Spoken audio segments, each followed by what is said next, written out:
सद्गुरु श्री ब्रह्मचैतन्य महाराज गोंदवलेकर यांचं प्रवचन 22 मे। गुरुवर अत्यंत श्रद्धा ठेवावी। कुस्त्या खेळून झगडून शरीर बळ वाढते, अवघड उदाहरणे सोडवून बुद्धिबळ वाढते। तसेच आलेल्या परिस्थितीला तोंड देऊन समाधानाने राहण्याने आत्मिक बळ वाढते। आत्मिक बळ वाढणे म्हणजे देहबुद्धी कमी होणे, आणि ते करण्याकरिताच परमेश्वर संकटे धाडतो। पण तुम्ही त्यांना भीता, याला काय म्हणावे? अशा स्थितीत संकटे परत घेणे म्हणजे तुमचे अनहित करणे होय। त्याला तुमचे हित कशात आहे हे उत्तम कळते। भोग समाधानाने भोगण्यात पुरुषार्थ आहे। दुखणे आले असता औषध घ्यावे, पण औषधात गुण तरी परमात्म्यानेच ठेवला ना। औषधाने तरी गुण हमखास येतोच असे थोडेच आहे। एकाला येतो, एकाला नाही।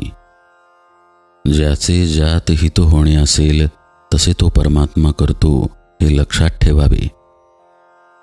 तुम्ही एकच करावे, परमात्म्याला शरण जाऊन हा भोग भोगण्याची मला ताकद दे, समाधान भंगू देऊ नकोस, तुझे सतत स्मरण व्हावे असे मागावे।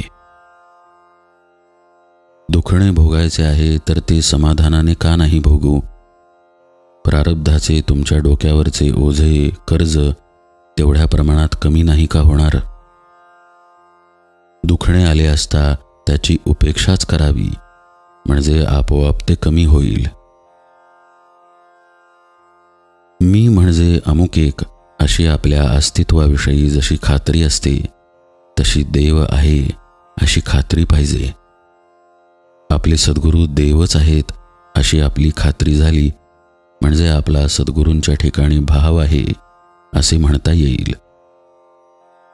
माझी सेवा तुम्ही जी करता ती तुम्ही आपल्या देहबुद्धीची केली, तुम्हाला जे पसंत तसे तुम्ही केले।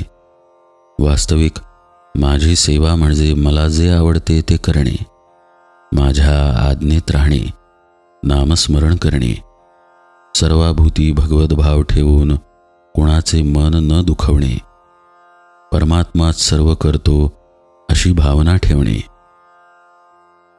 माझ्या सांगण्याचा परिणाम न होण्याची 2 कारणे असतील।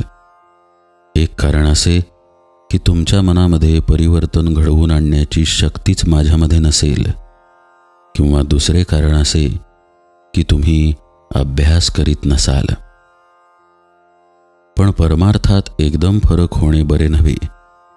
समजा एखाद्याला आज 105 ताप आहे आणि उद्या तो एकदम 95 झाला तर ते बरे नाही। तसेच मनुष्य आज रागीट आणि उद्या एकदम शांत झाला तर तेही बरे नव्हे। आपल्यामध्ये हळूहळू परिवर्तन व्हावे आणि ते विवेकाने घडवून आणावे। भजन, पूजन, नामस्मरण इत्यादी आपण जे करतो ते आपल्या मनापर्यंत पोहोचले पाहिजे, तरच त्याचा योग्य तो परिणाम लवकर दिसू लागेल।